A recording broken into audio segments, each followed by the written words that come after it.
ओम। इस समय में हम सत्यार्थ प्रकाश इस ग्रंथ का स्वाध्याय करते हैं और सत्यार्थ प्रकाश के चतुर्थ समुल्लास के नियोग विषय को हम पढ़ रहे हैं और उसमें जो पिछला प्रश्न आया था जिसका कि उत्तर अभी चल रहा है। प्रश्न था, यदि किसी का छोटा भाई ही न हो तो विधवा नियोग किसके साथ में करे? तो इसका उत्तर दिया गया था कि देवर के साथ, परंतु देवर शब्द का अर्थ जैसा तुम समझे हो वैसा नहीं। तो जो प्रचलन में भी है, जो लोग प्रचलन चला रखे हैं इस उसका, उनके लिए भी ये उत्तर है कि ये प्रचलन ठीक नहीं है, गलत है। इस तरह का ये प्रचलन नहीं है वास्तव में। देवर शब्द, जो देवर शब्द है उसका भिन्न अर्थ है और उसका प्रमाण महर्षि यास्क जी ने जो निरुक्त में लिखा है उसके द्वारा दिया गया था। उसको हमने पढ़ा भी था, एक बार फिर से देखते हैं। देवरः कस्मात् द्वितीयो वर उच्यते। देवर किसको कहते हैं? जो विधवा का दूसरा पति होता है, चाहे छोटा भाई व बड़ा भाई, अथवा अपने वर्ण का व अपने से उत्तम वर्ण वाला हो, जिससे नियोग करे उसी का नाम देवर है।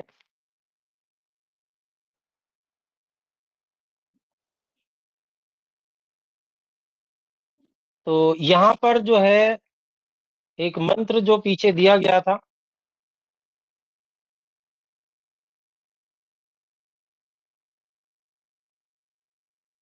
जो ऋग्वेद के दो मंत्र थे उसमें से एक का अर्थ पहले हो चुका था, दूसरे का अर्थ अब कर रहे हैं। तो दीर्ष्व नार्य भी जीवलोकम इत्यादि जो यह मंत्र था, तो उसका अभिप्राय बता रहे हैं। हे नारी विधवे,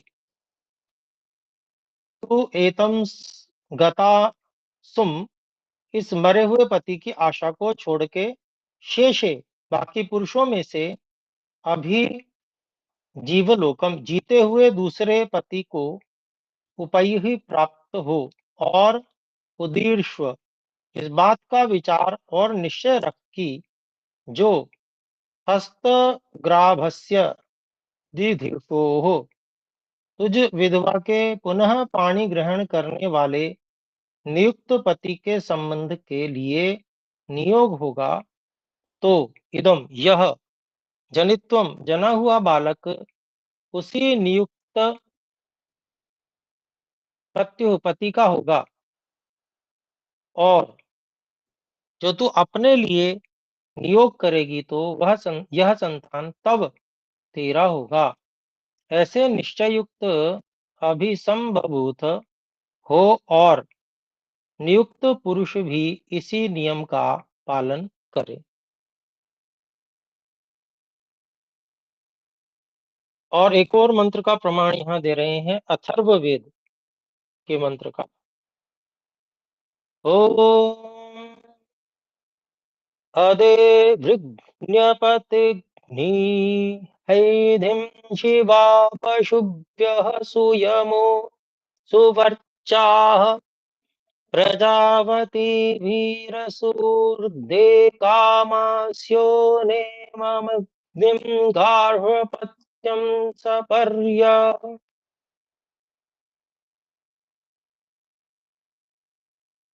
इसका अभिप्राय बताते हैं।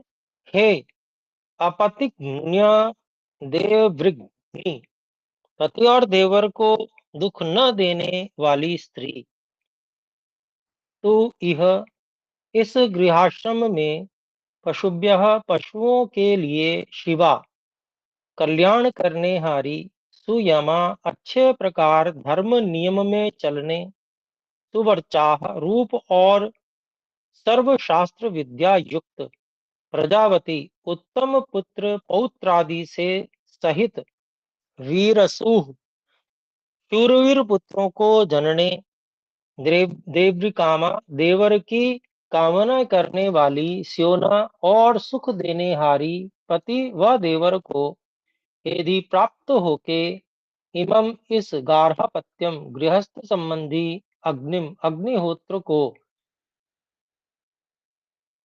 तर्पय सेवन किया कर।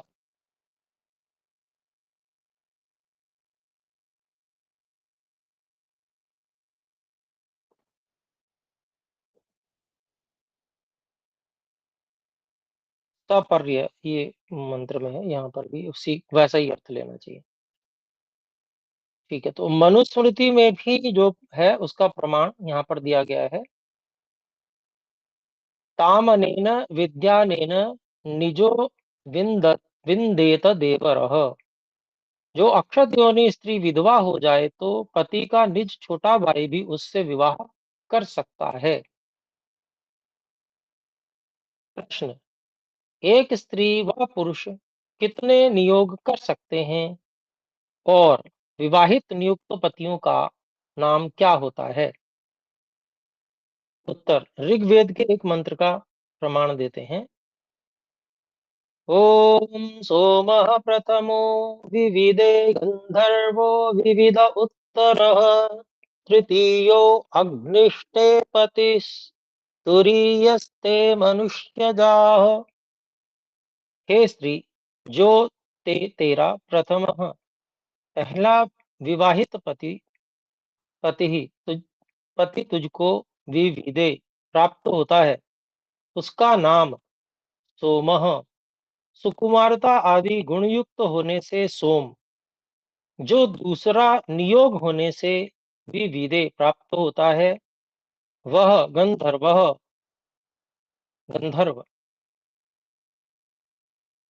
एक स्त्री से भोग करने से गंधर्व, जो तृतीय उत्तर, जो दो के पश्चात तीसरा पति होता है वह अग्नि ही अत्युष्णज्ञता युक्त होने से अग्नि संज्ञक, और जो तेरे तुरीय चौथे से लेकर 11वें तक नियोग से पति होते हैं वे मनुष्य नाम से कहते हैं।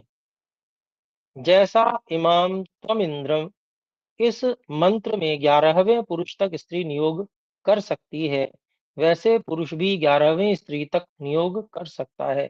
इसका अभिप्राय यही है कि यदि अपने पति से संतान प्राप्त नहीं होती है या अपनी पत्नी से संतान नहीं प्राप्त होती है तो फिर नियोग का विधान है, तो वहां पर 10 संतानों के लिए नियोग किया जा सकता है। प्रश्न, एकादश शब्द से 10 पुत्र और 11वें पति को क्यों न गिने? उत्तर, जो ऐसा अर्थ करोगे तो विधवेव देवरम देवरः कस्मात् द्वितीयो वर उच्यते अदे वृग्नि और गंधर्वो विविध उत्तर इत्यादि देव प्रमाणों से विरुद्धार्थ होगा, क्योंकि तुम्हारे अर्थ से दूसरा भी पति प्राप्त नहीं हो सकता। तो यहाँ पर जो प्रश्न किया गया है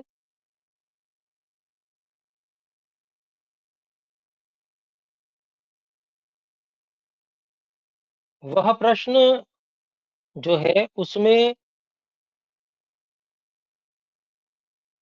10 पुत्र और 11वां पति इस प्रकार की बात जो कही गई है, तो अभिप्राय हुआ कि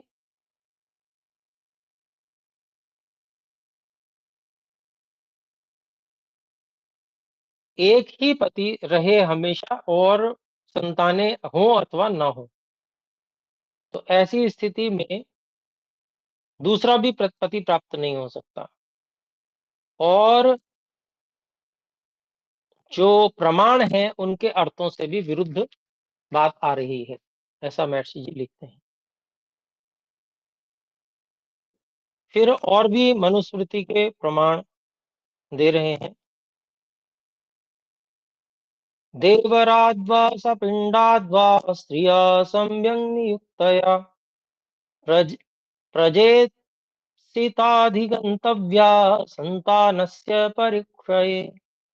ज्येष्ठो यवीयसा भार्या यवीयान् वाग्रजस्त्रियम् पतितो भवतो गत्वा नियुक्तावप्यनापदि। और औरसः क्षेत्रजश्चैव इत्यादि इत्यादि मनु जी ने लिखा है कि सपिंड अर्थात पति की 6 पीढ़ियों में पति का छोटा व बड़ा भाई अथवा स्वजातीय तथा अपने से उत्तम जातिस्थ पुरुष से विधवा स्त्री का नियोग होना चाहिए, परंतु जो वह मृत स्त्री पुरुष और विधवा स्त्री संतानोत्पत्ति की इच्छा करती हो तो नियोग होना उचित है, और जब संतान का सर्वथा क्षय हो तब नियोग होवे। अर्थात यहाँ कह रहे हैं जो आपातकाल अर्थात संतानों के होने की इच्छा न होने में बड़े भाई की स्त्री से छोटे और छोटे की स्त्री से बड़े भाई का नियोग होकर संतानोत्पत्ति हो जाने पर पुनः वे नियुक्त आपस में समागम करें तो पतित हो जाएं। अर्थात एक नियोग में दूसरे पुत्र के गर्भ रहने तक नियोग की अवधि है, इसके पश्चात समागम न करें, और जो दोनों के लिए नियोग हुआ तो चौथे गर्भ तक अर्थात पूर्वोक्त रीति से 10 संतान तक हो सकते हैं। पश्चात विषय शक्ति गिनी जाती है, इससे वे पतित गिने जाते हैं, और जो विवाहित स्त्री पुरुष भी 10वें गर्भ से अधिक समागम करें तो कामी और निंदित होते हैं। अर्थात विवाह व नियोग संतानों ही के अर्थ किए जाते हैं, पशुवत काम क्रीड़ा के लिए नहीं। तो मनुष्यों में और पशुओं में यही अंतर है कि हित अहित का ठीक प्रकार से समझ, हित अहित की अच्छी प्रकार से समझ मनुष्य रख सकता है, लेकिन पशु तो भोग योनि है, उसके लिए समझ का कोई तात्पर्य नहीं है, वो तो केवल इंद्रिय भोग भोगने के लिए ही है पशु योनि। तो पशु यद्यपि भोग भोगने के लिए है, पुनरअपि पशु भी बहुत कई सारे स्वाभाविक नियमों में रहते हैं। तो मनुष्य तो बहुत जिसको कहें बुद्धिमान बनाया गया है ईश्वर के द्वारा। तो मनुष्य को जो सही विषय समझना चाहिए, जो विषय भोग की जो कमियां हैं वो पता चलनी चाहिए, और वो किस लिए, उसका उद्देश्य क्या है, उतना उद्देश्य पूर्ण करने के पश्चात फिर उसमें प्रवृत्त नहीं होना चाहिए। और जिस लिए मनुष्य जीवन मिला है उस लिए मनुष्य को प्रयत्न पुरुषार्थ करना चाहिए। तो इस बात को न समझते हुए बहुत से पुरुष अथवा बहुत सी स्त्रियां भी इस प्रकार का व्यवहार करती हैं, उसको जिसको हम कहेंगे व्यभिचार को अपना अधिकार मानते हैं और मानती हैं, और उस प्रकार के व्यवहार को अपना अधिकार मानकर, क्योंकि समाज में सही शिक्षा का अभाव है, सही ढंग से समझाया नहीं गया है, बताया नहीं गया है, वेद के अनुसार शिक्षा का लोप हुआ है, पाश्चात्य शिक्षा दी जा रही है। इस कारण से जो अधिकांश समाज में लोग हैं वो भी उसी व्यभिचार युक्त जो व्यवहार हैं उन्हीं का समर्थन करते हैं, जिसके कारण से समाज में जो परिवार की व्यवस्था है उसमें जो जितेंद्रियता से रहना चाहते हैं उन लोगों के लिए बड़ी परेशानी और दिक्कत वाली बात है।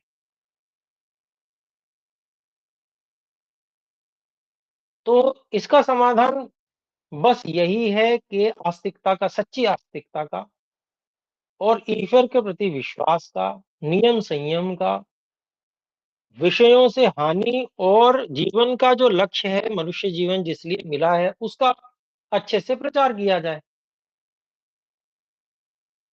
तो जिन लोगों को ये परेशानी है, वास्तव में वे लोग सही चीज़ को समझ रहे हैं, परंतु उनको वो व्यवस्था और वो अनुकूलता, जिसे वातावरण की अनुकूलता कहते हैं, वो नहीं मिल पा रही है। तो उसमें भी कारण हम लोग ही हैं, अर्थात जिनको अनुकूलता नहीं मिल पा रही है, वही लोग कारण भी हैं। क्यों? क्योंकि जिस चीज़ को उन्होंने ठीक समझा, उसका उन्होंने प्रचार नहीं किया।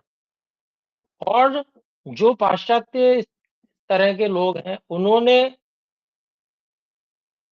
जिसको वो अच्छा मान रहे हैं, उसका खूब प्रचार भी उन्होंने किया है और वातावरण बना दिया उस तरीके का।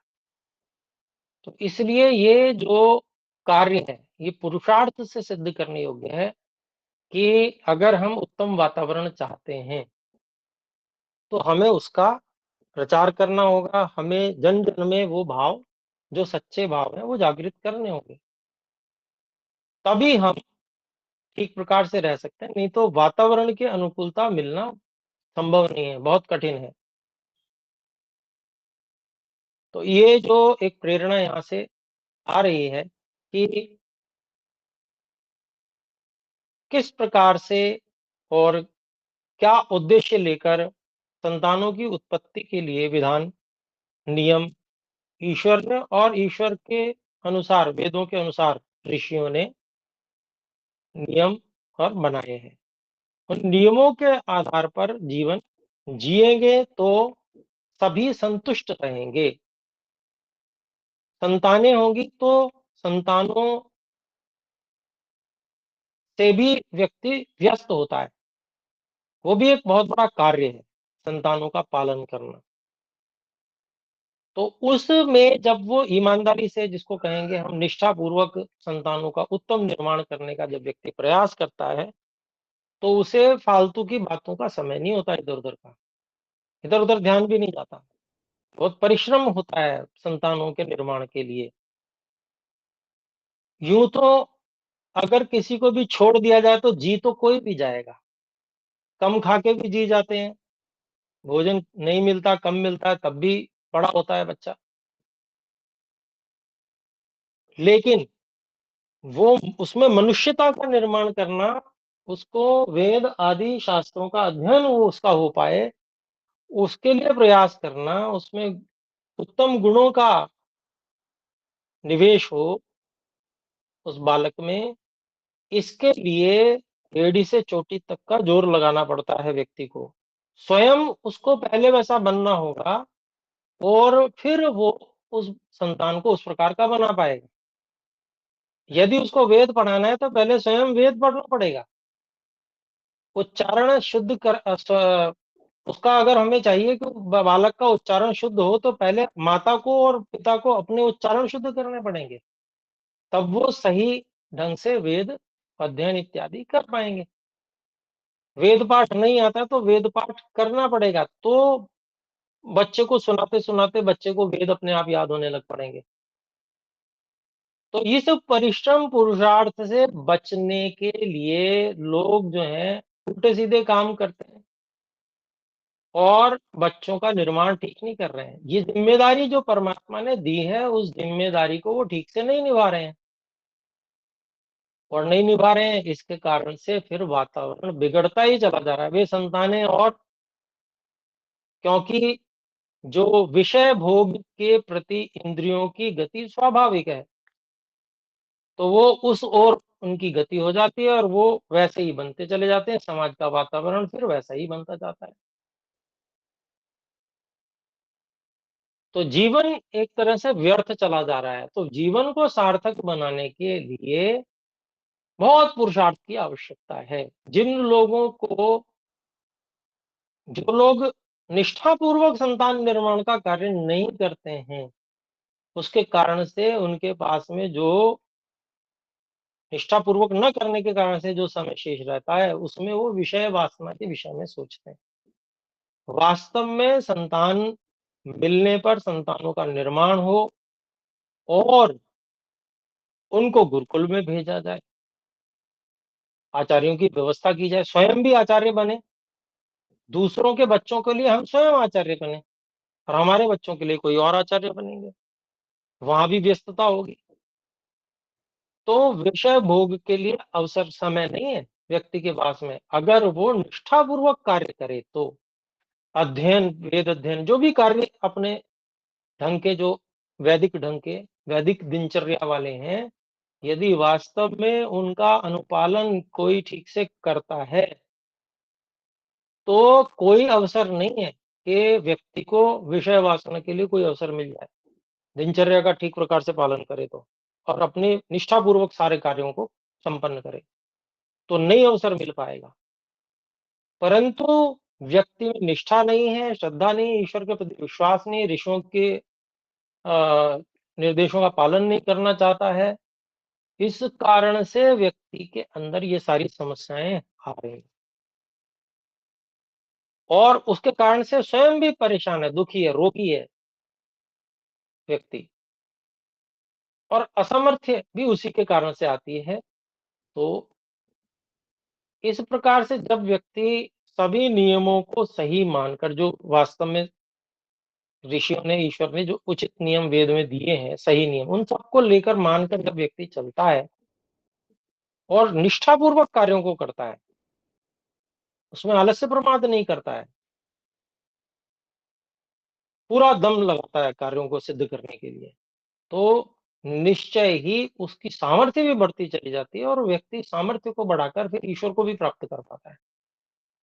जब व्यक्ति गृहस्थ इत्यादि में अपने जो उसके उत्तरदायित्व हैं उनको निष्ठापूर्वक निभाता नहीं है, तो उसकी सामर्थ्य कम रह जाती है। वो वानप्रस्थ में कभी जाकर और उस न्यून सामर्थ्य से ईश्वर की प्राप्ति की कल्पना नहीं कर सकता। तो इसलिए एक जो अभ्यास बनाना चाहिए कि हम जो भी उत्तम-उत्तम कार्य कर रहे हैं, उनको इतनी निष्ठापूर्वक करें कि वो बहुत अच्छी प्रकार से सिद्ध हों। ऐसा जब हम करते हैं, तो वह हम किसी और के लिए नहीं, बल्कि अपनी सामर्थ्य को उत्तम बनाने के लिए कर रहे होते हैं। और वही जो उत्तम सामर्थ्य हमारी बनती है, वो हमारे ही उपयोग में आती है, जिससे हमारा जीवन सफल हो सकता है। हम समाधि लगा सकते हैं, ईश्वर की प्राप्ति कर सकते हैं, उस उत्तम सामर्थ्य को प्राप्त करके। सामान्य व्यक्ति इस गणित को समझ ही नहीं पाता है। तो इस कारण से वो फिर जी चुराता है, काम से जी चुराता है, निष्ठा में अपनी जो है वो कमी करता है, और उसका उसका जो वह हानि है वो उठाता है, और जन्म-जन्मांतर तक उसी में बेचारा रोग आदि में पड़ा रहता है। तो जो मार्ग है उन्नति का, वह मार्ग नियम और संयम के अंतर्गत निहित है।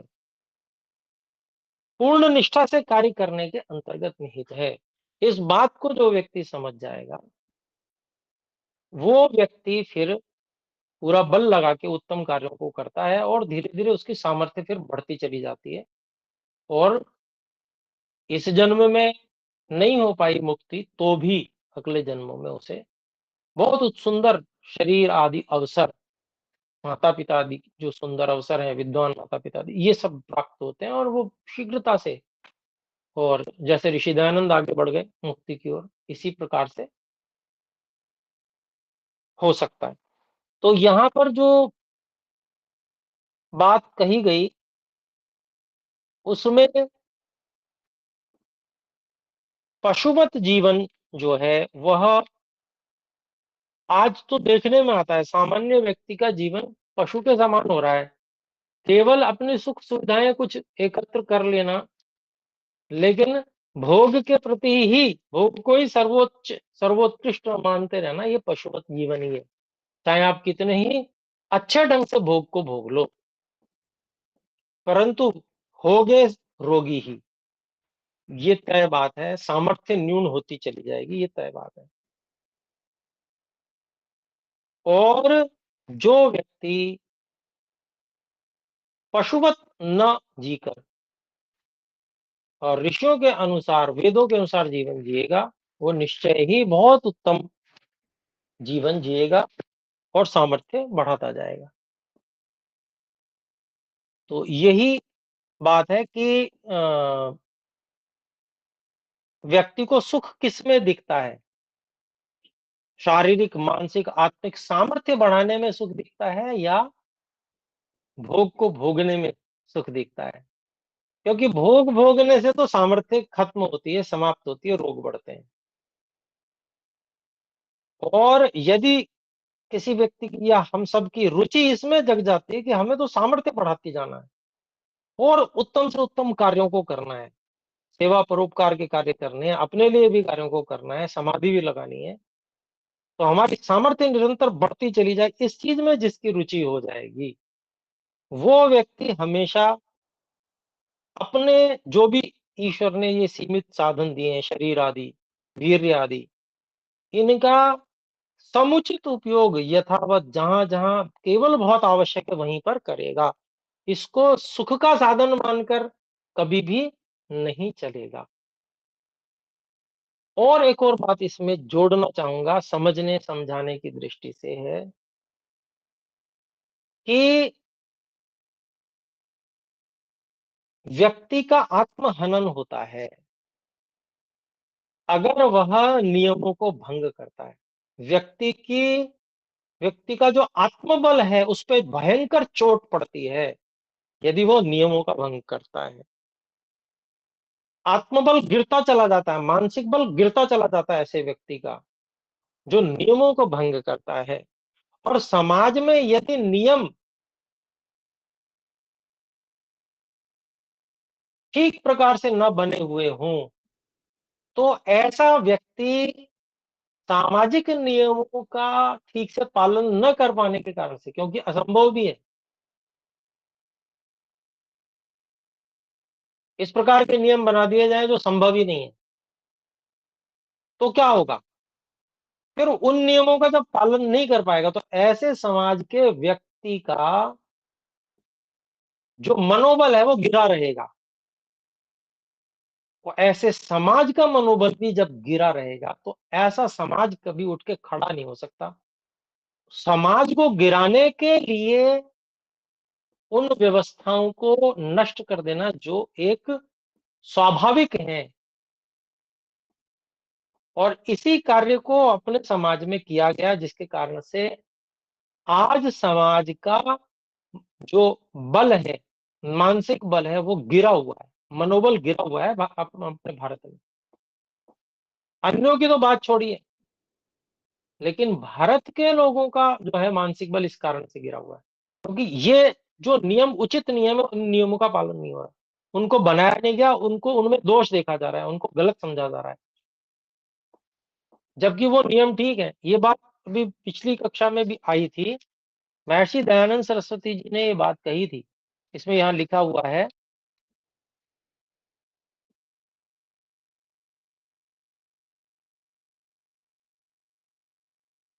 ये बात कही थी कि क्योंकि ईश्वर के सृष्टि क्रमानुकूल स्त्री पुरुष का स्वाभाविक व्यवहार रुक ही नहीं सकता, सिवाय वैराग्यवान पूर्ण विद्वान योगियों के। तो वैराग्यवान पूर्ण विद्वान योगियों को तो आप ढूंढिए तो बड़े कठिन हो जाएंगे मिलने। तो सामान्य रूप से सामान्य व्यवहार है ये, और उसके प्रति आपने एक अलग जो है नियम बना दिए, जो सही नियम है उनको हटा दिया, उनमें दोष देखने लगे। तो अब क्या होगा? अब व्यवहार तो रुकेंगे नहीं, वो तो होंगे, और जब होंगे तो वो होने के बाद में जो करने वाला व्यवहार, वो उन व्यवहारों को करने वाले व्यक्ति हैं, वो उनका जो है मनोबल गिरा रहेगा। समाज में ये जो स्थिति है, ये स्थिति बहुत भयावह है। तो इसलिए भी कि अपना भारत देश पुनः विश्वगुरु बने, सबसे बलशाली बने, यहाँ उत्तम चरित्र हो, ये कैसे संभव है? ये वेद के अनुसार, ऋषियों के अनुसार नियमों को समाज में स्थापित करने से संभव हो पाएगा। और जब तक वो नियम स्थापित नहीं होंगे, तब तक जो इस प्रकार का जो व्यवहार है, जो अनियम से चलता रहेगा, उससे जितने भी लोग हैं, उनका मनोबल गिरा ही रहेगा, कोई उठा नहीं सकता उसको। वो कहीं न कहीं चोरी-छुपे कुछ ना कुछ उल्टा-सीधा काम करेंगे और जो चोरी-छुपे करेगा, उसका मनोबल कभी भी ऊँचा नहीं हो सकता। इसलिए जो व्यवहार हैं, वो प्रसिद्धि पूर्वक होने चाहिए, सबकी प्रसन्नता से होने चाहिए और उचित ढंग से होने चाहिए। उसमें जो नियम हैं, उन नियमों का पालन करें और जो नियम से बाहर हो, उसका मनोबल गिरे, तो उसमें कोई बुराई नहीं है। तो इसलिए ये जो व्यवहार है, वो बहुत आवश्यक है। तो हम आगे बढ़ते हैं, देखिए, प्रश्न कर रहे हैं, नियोग मरे पीछे ही होता है व जीते जी भी, जीते पति के भी? उत्तर है, जीते भी होता है और इसका उदाहरण भी ऋषि देंगे। आइए हम आगे पढ़ते हैं। ऋग्वेद का मंत्र है, इसका छोटा-सा भाग दिया है। अन्यमिच्छस्व सुभगे पतिं मत। जब पति संतानोत्पत्ति में असमर्थ होवे, तब अपनी स्त्री को आज्ञा देवे कि हे सुभगे, सौभाग्य की इच्छा करने हारी स्त्री तू मुझसे दूसरे पति की इच्छस्व इच्छा कर, क्योंकि अब मुझसे संतानोत्पत्ति की आशा मत कर। तब स्त्री दूसरे से नियोग करके संतानोत्पत्ति करे, परंतु उस विवाहित महाशय पति की सेवा में तत्पर रहे। वैसे ही स्त्री भी जब रोगादि दोषों से ग्रस्त होकर संतानोत्पत्ति में असमर्थ हुए, तब अपने पति को आज्ञा देवे कि हे स्वामी, आप संतानोत्पत्ति की इच्छा से मुझसे छोड़ के किसी दूसरी विधवा स्त्री से नियोग करके संतानोत्पत्ति कीजिए।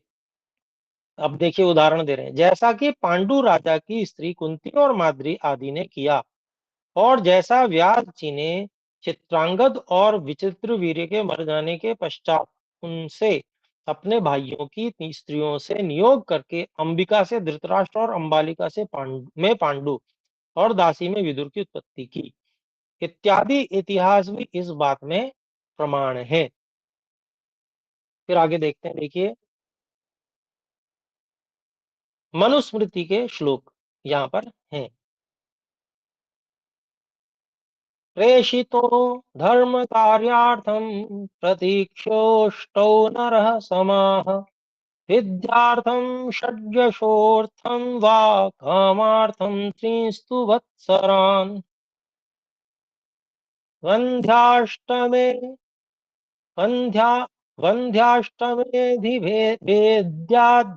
वेद्याद्दे दशमे तु मृतप्रजाः, एकादशे स्त्रीजननी सद्यस्त्वप्रियवादिनी। इसका अभिप्राय यहाँ पर बता रहे हैं।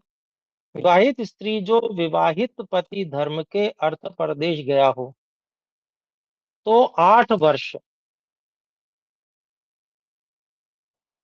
विद्या और कीर्ति के लिए गया हो तो 6, और धनादि कामना के लिए गया हो तो 3 वर्ष तक बाट देखकर पश्चात नियोग करके संतानोत्पत्ति कर ले। अब ये क्यों ऐसा है? क्योंकि देखिए, ये 3 अलग-अलग स्तर के लोग हैं। एक ब्राह्मण स्तर का है जो धर्म के प्रचार के लिए जाएगा। तो उसकी जो स्त्री ब्राह्मणी होगी, उसमें उतना तेज और बल होगा कि वो उतना रुक सकती है। ऐसी क्षत्राणी में भी जो है, इतने समय तक रुकने की सामर्थ्य होगी। लेकिन जो वैश्या है, अर्थात वैश्य की पत्नी है, उसमें इनकी अपेक्षा से कम सामर्थ्य होगी, इसलिए उसके लिए 3 वर्ष रुकने का यहाँ पर विधान किया गया। तो ये सामर्थ्य के अनुसार ही विधान है। पश्चात नियोग करके संतानोत्पत्ति कर ले। जब विवाहित पति आवे, तब नियुक्त पति छूट जावे। वैसे ही पुरुष के लिए भी नियम है कि संध्या हो तो 8वें, उसी को ब्रैकेट में लिखा, विवाह से 8 वर्ष तक स्त्री का गर्भ न रहे तो, संतान होकर मर जाए तो, 10वें, पहला, जब पुरुष के लिए नियम क्या बनाया कि पहले अगर पत्नी बंध्या हो तो 8 वर्ष तक प्रतीक्षा करे संतान होने का, फिर भी न रहे, फिर भी संतान न हो सके तो फिर वो नियोग कर ले। दूसरी बात बताइए, अगर संतान होती है और मर जाती है तो 10वें वर्ष में फिर नियोग कर सकता है वो। और जब जब हो तब तब कन्या ही होवे, पुत्र न हो तो 11वें वर्ष तक प्रतीक्षा करके और फिर वो कर ले नियोग। और जो अप्रिय बोलने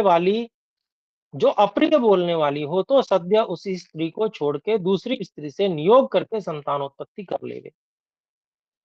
तो ये जो है बहुत बड़ा दुर्गुण गिना गया है स्त्री में, अप्रिय बोलना, अप्रिय भाषण करना। चलिए आगे देखते हैं। वैसे ही जो पुरुष अत्यंत दुखदायक हो, तो ऐसा नहीं है कि केवल स्त्री के लिए ही कहा है, पुरुष के लिए भी इस बात को समान रूप से महर्षि जी ने यहाँ पर लिखा भी हुआ है। उसी से अर्थापत्ति निकल जाती है। तो वैसे ही जो पुरुष अत्यंत दुखदायक हो तो स्त्री को उचित है कि उसको छोड़ के दूसरे पुरुष से नियोग कर संतानोत्पत्ति करके उसी विवाहित पति के दाय भागी संतानोत्पत्ति कर लेवे। इत्यादि प्रमाण और युक्तियों से स्वयंवर विवाह और नियोग से अपने अपने कुल की उन्नति करे। अब इसके अनुकूल कानून भी होने चाहिए कि अत्यंत दुखदायक कोई पुरुष है, मान लीजिए शराब पी के मारपीट करता है भयंकर और रोज का ही काम है उसका, तो ऐसी स्थिति में भी स्त्री को क्या है, नियोग करके संतान ले लेनी चाहिए। और जो पुरुष इस प्रकार का है दुखदायक, उसकी जो संपत्ति है इन संतानों का पर संतानों को उस पर अधिकार होगा और ये कानून दिलवा सकता है। वो व्यक्ति तो जो है संभावना कम है कि वो माने, परंतु जब समाज और प्रशासन व्यवस्था मिलकर और नियमों को लागू करवाते हैं तो मानना ही पड़ता है और ये होना चाहिए। फिर आगे देखते हैं। जैसा औरस अर्थात विवाहित पति से उत्पन्न हुआ पुत्र पिता के पदार्थों का स्वामी होता है, वैसे ही क्षेत्रज अर्थात नियोग से उत्पन्न हुए पुत्र भी मृत पिता के दायभागी होते हैं। तो जो औरस शब्द है उसका प्रयोग विवाहित पति से उत्पत्ति होने के लिए औरस पति, औरस पुत्र, इस प्रकार का प्रयोग किया जाता है कि भाई औरस पुत्र है। और जो नियोग से उत्पन्न होते हैं उनके लिए क्षेत्रज पुत्र, ऐसा प्रयोग किया जाता है, लेकिन होते उसी के हैं। जो पति मर गया हो अथवा जीवित हो लेकिन नियोग की आवश्यकता पड़ गई हो। आगे, अब इस पर स्त्री और पुरुष का ध्यान रखना चाहिए कि वीर्य और रज को अमूल्य समझें। ये बात जो है, जब तक वैदिक शिक्षा और गुरुकुल शिक्षा नहीं होगी, जब तक लोगों को अ, विषय भोग से हटकर जीवन जीने का कुछ उद्देश्य नहीं मिलेगा, उनको उस उद्देश्य के अनुसार जीने का अवसर और अभ्यास नहीं होगा, तब तक ये कैसे संभव हो पाएगा। आज की स्थिति में बड़ा कठिन है, क्योंकि व्यक्ति आज जो है वो विषय भोग के लिए ही मेरा जीवन है ऐसा ही समझ रहा है। आप देख लीजिए किसी भी व्यक्ति को कि भोजन करने के लिए ही तो कमा रहे हैं, आप जिसको आप देखिएगा वो ये कहता हुआ मिल जाएगा। तो जीवन का उद्देश्य कमाने का, धन कमाने का उद्देश्य भी यही बना लिया है। तो जब जीवन का उद्देश्य इस प्रकार का बन गया है तो वो उस व्यक्ति के लिए ये बात जो है उसको अच्छी नहीं लगेगी। और उसके ऊपर जिसको कहते हैं ना करेला ऊपर से नीम चढ़ा। और आजकल के ये जो एलोपैथी डॉक्टर्स हैं, ये इस बात को और पुष्ट कर रहे हैं कि ये तो जो है स्वाभाविक है, ये तो इसको तो न निकालो तो हानि है। इस प्रकार की जो जिसको कहते हैं समाज को नष्ट करने वाली और परंपरा बिगाड़ने वाली बातें आजकल बहुत चल रही हैं। इस पे तो फिल्में बन चुकी हैं और उन फिल्मों का प्रचार हो गया, और उससे क्या हो रहा है, समाज का पतन होता जा रहा है।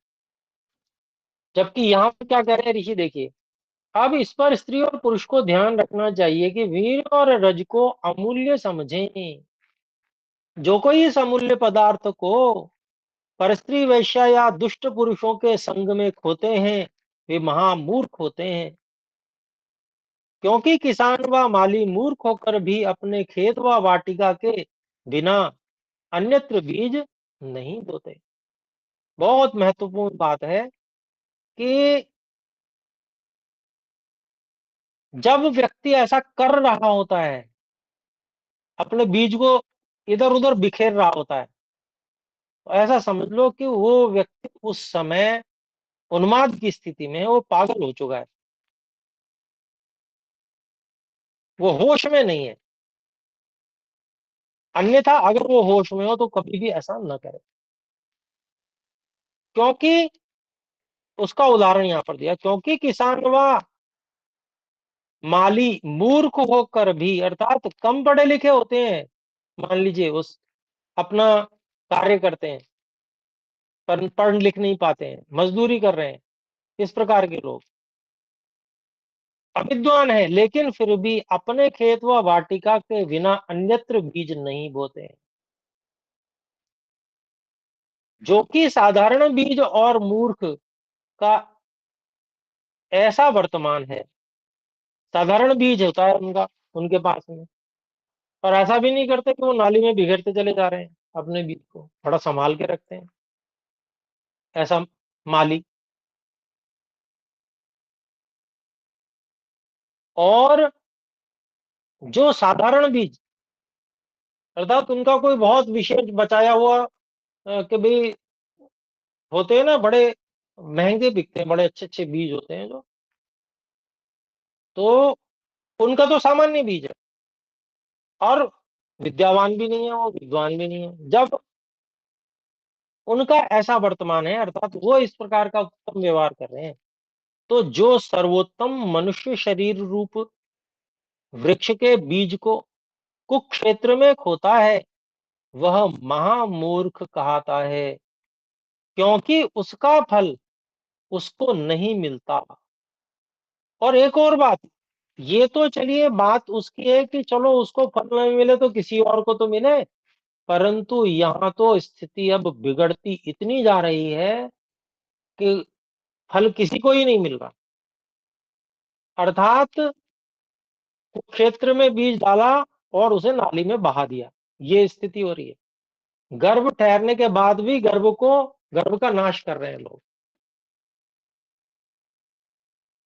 तो ये जो है महापाप है, महापाप गिना गया है गर्भ का नाश करना।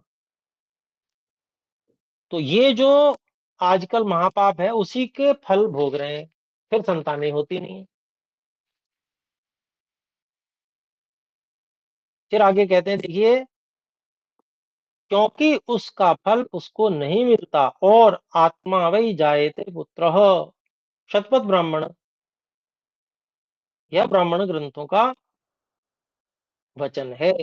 इसके अलावा एक साम ब्राह्मण का और वचन दे रहे हैं, अंगाद अंगात संभवसी हृदयादधि जाय से, आत्मासि पुत्र माम वृथाह स जीव शरद शतम। स यह सामवेद के ब्राह्मण का वचन है, हे पुत्र, तू अंग अंग से उत्पन्न हुए वीर से और हृदय से उत्पन्न होता है, इसलिए तू मेरा आत्मा है। मुझसे पूर्व मत मरे, किंतु 100 वर्ष तक जी, जिससे ऐसे ऐसे महात्मा और महाशयों के शरीर उत्पन्न होते हैं, उसको वेश्या आदि दुष्ट क्षेत्र में बोना व दुष्ट बीज अच्छे क्षेत्र में बोना महापाप का काम है। ये महापाप है। और आजकल व्यक्ति क्या है, आजकल ऋषि दयानंद को मानने वाले व्यक्ति भी और पाप को पाप नहीं समझ रहे। यहाँ पर ये नास्तिकता है। ईश्वर को मानने वाले व्यक्ति भी ये बात नहीं मान रहे हैं, तो क्या है, नास्तिकता है। वास्तव में अभी वो लोग आस्तिक हैं ही नहीं, कहने के लिए आस्तिक हैं, दिखावे के लिए आस्तिक हो रहे हैं कि समाज में कोई यूं ना कह दे कि अरे ये तो नास्तिक है। तो सब लोग हमको आस्तिक मानते रहे, इसलिए आस्तिक बन रहे हैं। वास्तव में आस्तिकता है नहीं वहां पर, सच्चाई नहीं है। तो ईश्वर तो सब जानते हैं कैसा कौन है। तो आइए आगे बढ़ते हैं। प्रश्न, विवाह क्यों करना? क्योंकि इससे स्त्री पुरुष को बंधन में पड़ के बहुत संकोच करना और दुख भोगना पड़ता है। इसलिए जिसके साथ जिसकी प्रीति हो तब तक वे मिले रहें, और जब प्रीति छूट जाए तो छोड़ देवें, जैसे पाश्चात्यों में होता है। ऐसा प्रश्न उठा दिया। देखिए उत्तर देते हैं, यह पशु पक्षियों का व्यवहार है, मनुष्यों का नहीं। जो मनुष्यों में विवाह का नियम न रहे तो गृहस्थाश्रम के अच्छे अच्छे व्यवहार सब नष्ट हो जाएं। कोई किसी की सेवा भी ना करे और महाव्यभिचार बढ़कर सब रोगी, निर्बल और अल्पायु होकर शीघ्रातिशीघ्र मर जावे। कोई किसी से भय व लज्जा न करे, वृद्धावस्था में कोई किसी की सेवा भी नहीं करे और महाव्यभिचार बढ़कर सब रोगी, निर्बल और अल्पायु होकर कुलों के कुल नष्ट हो जाएं। कोई किसी के पदार्थों का स्वामी व दाय भागी भी न हो सके और न किसी का किसी पदार्थ पर दीर्घ काल पर्यंत स्वत्व रहे, इत्यादि दोषों के निवारणार्थ विवाह ही होना सर्वथा योग्य है। ये बहुत उत्तम ये प्रश्न और उसका उत्तर दिया गया। आजकल जो कुछ भी हो रहा है वो ये देखने में आ रहा है कि ये जो लिखा हुआ है बस इसी का परिणाम, ऐसा का ऐसा ही जितना जितना बिगड़ता जा रहा है समाज, उतना उतना ये परिणाम सामने आते जा रहे हैं ज्यों के त्यों। इन परिणामों को देखते हुए भी जो व्यक्ति न सुधरे, न समझे, बस समझने के, जो समाज न सुधरे तो उसको कैसे बचाया जाएगा। तो आज इतनी बात रखते हैं। हम में से जो भी भाई बहन कुछ प्रश्न आदि रखना चाहते हैं वे कृपया हस्तोत्थापन द्वारा सूचित कर सकते हैं।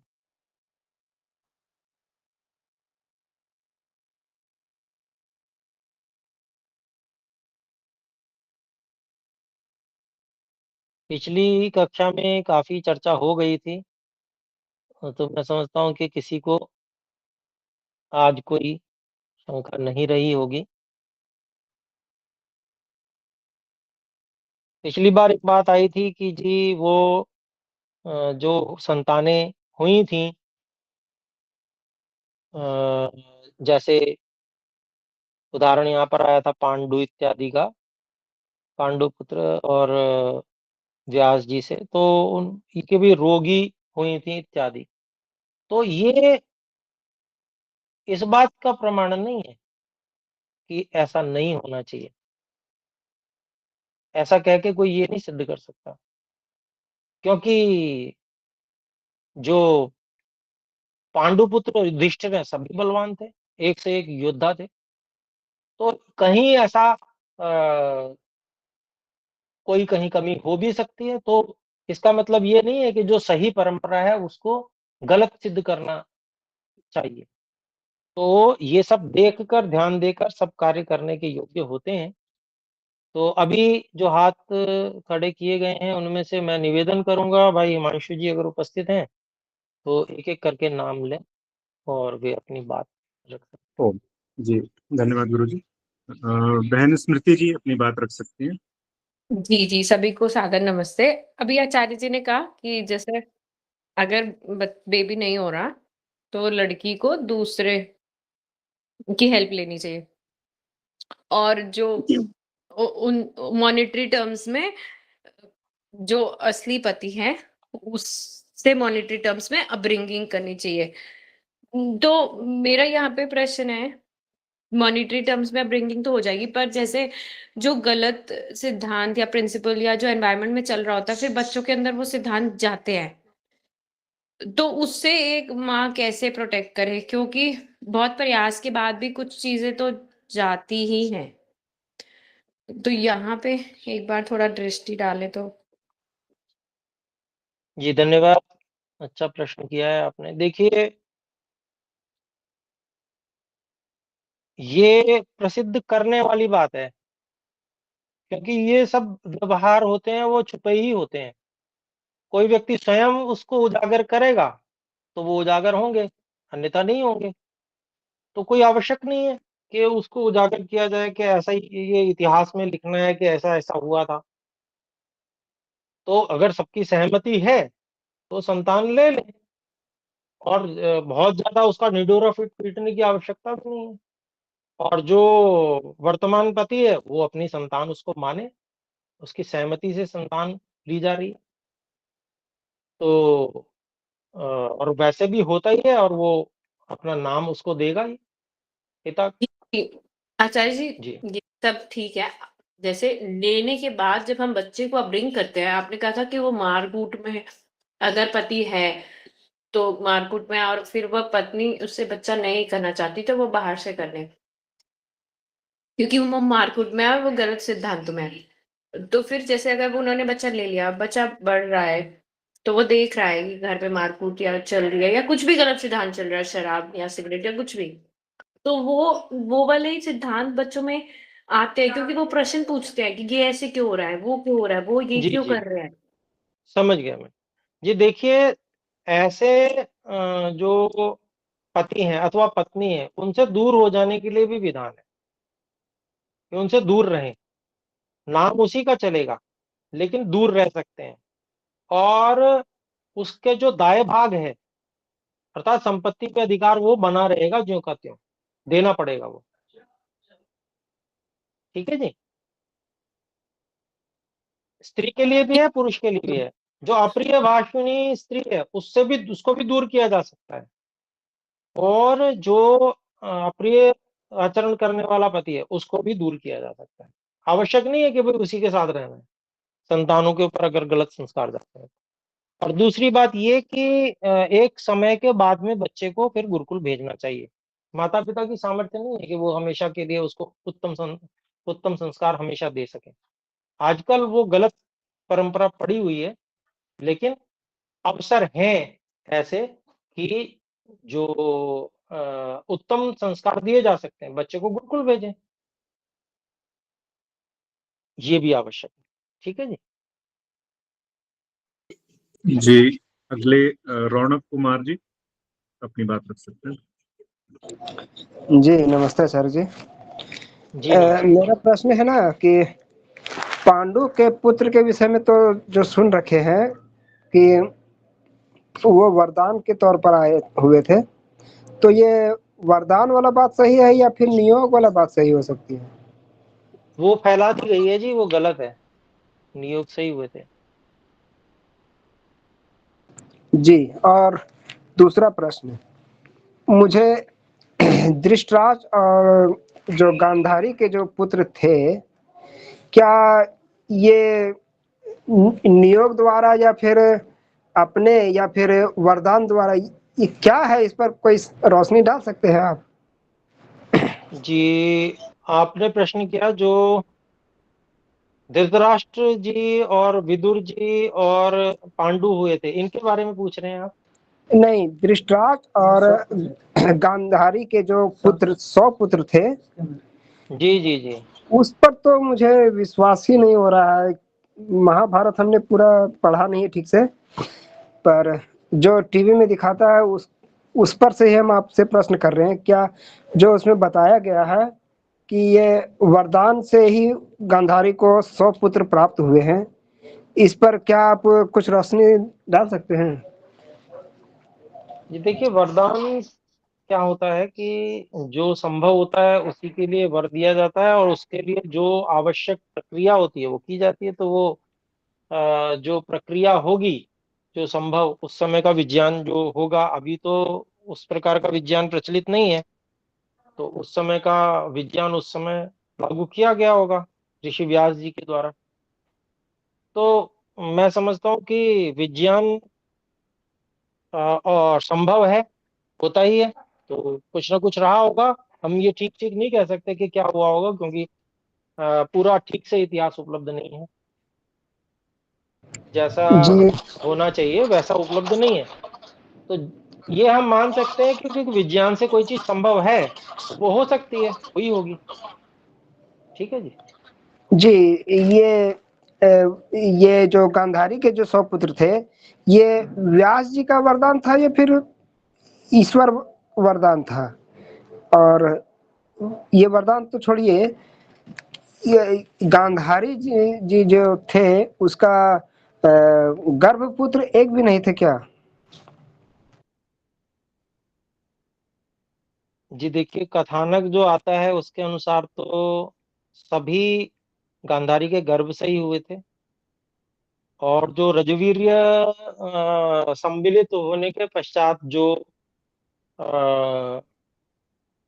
भ्रूण होता है, उसी भ्रूण से 100 तैयार किए थे, ऐसा कुछ विवरण मिलता है। उसका क्या विज्ञान है वो नहीं पता, लेकिन इस प्रकार का कुछ मिलता है। तो वो उसको विज्ञान कारण है, उसके कारण से वैसा हुआ था। ठीक है जी। जी जी ठीक है। तो जी, अभी आगे किन्हीं का हैंड रेज नहीं है, मेरा है। मैं कुछ अपनी बात रखना चाह रहा था गुरुजी, यदि अनुमति हो तो। जी जी, अवश्य, धन्यवाद जी। जी, धन्यवाद गुरुजी। नियोग की चर्चा हमने 2-3 कक्षाओं में देखी सुनी, और हम में से कुछ व्यक्तियों ने प्रश्न रखा, और प्रश्न बहुत कठोर ढंग से रखा, अवैज्ञानिक रूप से रखा या अशास्त्रीय रूप से रखा।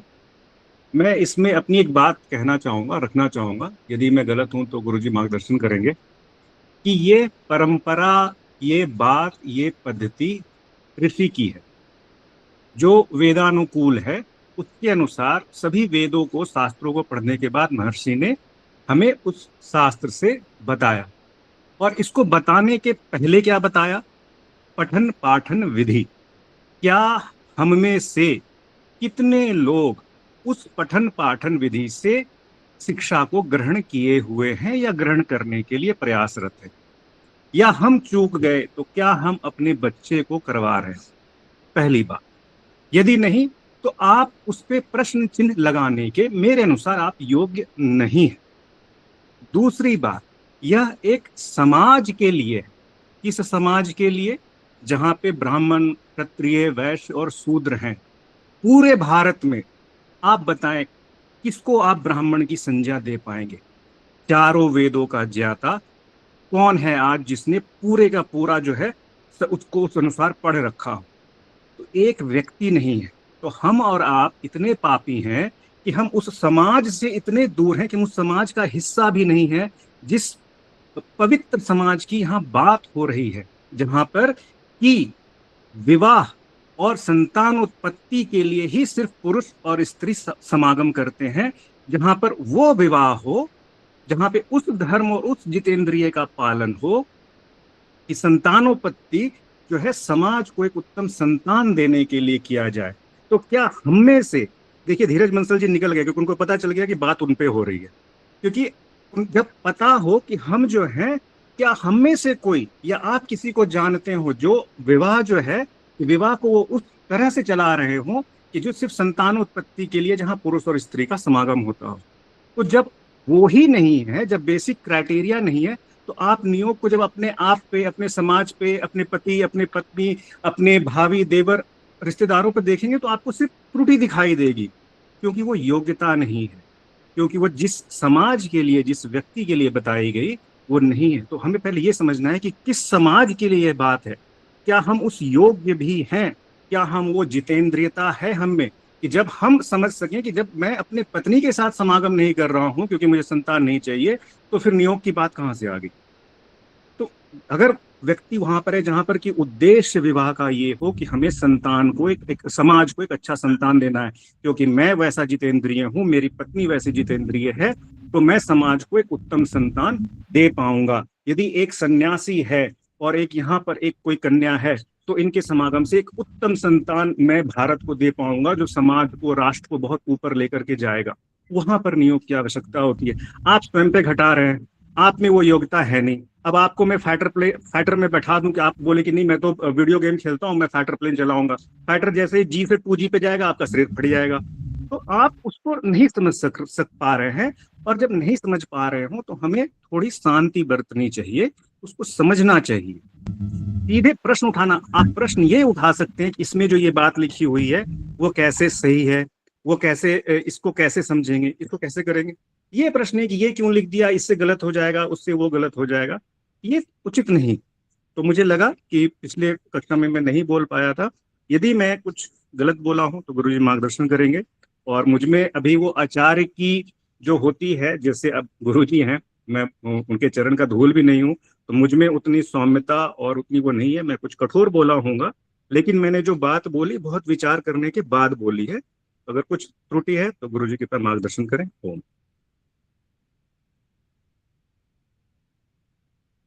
जी धन्यवाद, बहुत बहुत आदरणीय भाई हिमांशु जी। आप उस भाव से युक्त हैं, भावना से युक्त हैं जो ऋषि ने ईश्वर के अनुकूल, वेद के अनुकूल कही है। तो आपने अपने उत्तम उद्गारों को व्यक्त किया, उसके लिए आपका धन्यवाद। और ये परस्पर एक दूसरे को समझने, समझाने, कहने से ही ये सब बातें ठीक होती हैं।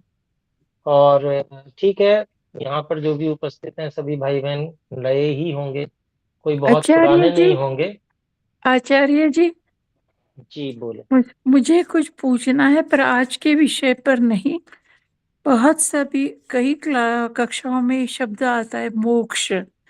तो आपके दृष्टि से या ये आध्यात्मिक दृष्टि से मोक्ष का अर्थ यहाँ क्या लिया जाता है?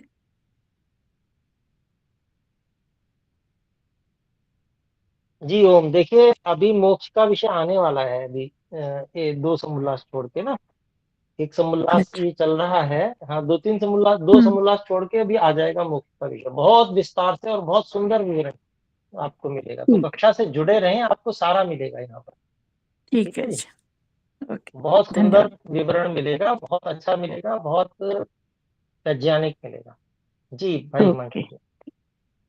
तो जी बहन मीना जी, आपने हैंड रेज किया था, मैं आपको अवसर देने वाला था, लेकिन आपने हाँ जी। डाउन कर लिया, इसलिए मैंने आपका अब नाम नहीं लिया। सुनिए हाँ सुनिए, जी ने फिर हाँ आचार्य जी। जी बोल रहे थे, आपने बीच में रोक करके अपना प्रश्न रख दिया। प्रश्न पूछने हम्म, के लिए जैसे मैंने अभी हैंड रेज किया ना, वैसे करते हम्म, हैं, क्योंकि हम सभी यहाँ आचार्य जी को सुनने के लिए जुड़ते हैं, ऋषियों की बातों को। तो इस प्रकार से बीच में रोक देने से एक प्रवाह जो है वो टूट जाता है वक्ता का। तो वो कुछ बोल रहे थे, अब वो आचार्य टॉपिक जी, बीच में रुक गया। आपकी बात बिल्कुल सही है और मैं भी बड़ी सावधानी से सुन रही थी आचार्य जी को। तो उन्होंने ये भी कहा था कि अभी सभी का हो गया है, इसीलिए मैंने बोला, क्योंकि ये जो विषय चल रहा है उस पर मेरा प्रश्न नहीं था, इसीलिए मेरा हाथ रेज किया था, फिर मैंने बंद कर दिया। पर जब सभी प्रश्न खत्म हो पूरे हो गए और आचार्य जी पूरे क्लास पूरा करने वाले थे, उसी समय मैंने पूछा। आपकी मैं बात ठीक है इसको बहन। सत्य नहीं है, आपकी बात सत्य नहीं है। आचार्य जी बोल रहे थे और आपने बीच में अपना प्रश्न रखा। तो जब आचार्य जी रुक जाएं, आप हैंड रेज करेंगे तो आचार्य जी आपको अवश्य अवसर देंगे प्रश्न रखने का। तो ठीक। सभी से निवेदन है, हैंड रेज करें, आपको अवश्य अवसर दिया जाएगा, चाहे वो विषय से संबंधित नहीं भी हो तो भी अवसर दिया जाएगा। उत्तर दिया जाएगा कि नहीं वो आचार्य जी निर्णय लेते हैं। धन्यवाद जी। ठीक है, धन्यवाद।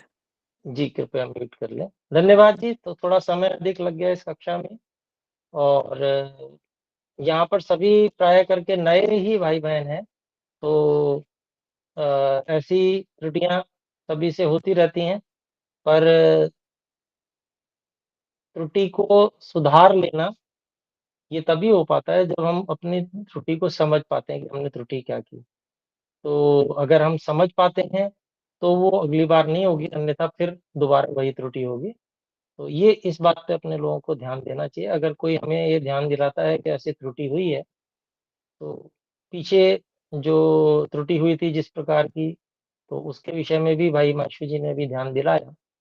तो वो भी ध्यान देने योग्य थी, और बड़े आपने सौम्यता से ही बात की है, कोई कठोरता नहीं थी। बहुत बहुत धन्यवाद। और बहन मीना जी आप भी बिल्कुल आप जुड़े कक्षा में और सारी बातें आपको बताई जाएंगी। और जो नियम है कक्षा के उनका सभी लोगों को पालन करना है। आप सभी का बहुत बहुत धन्यवाद। तो आइए मिलकर परमात्मा के मुख्य निज नाम ओम का एक बार उच्चारण करें। ओम। सभी को सादर नमस्ते। नमस्ते गुरुजी। नमस्ते गुरुजी। धन्यवाद। नमो नमः। गुरुवे नमः। सर्वेभ्यो नमः।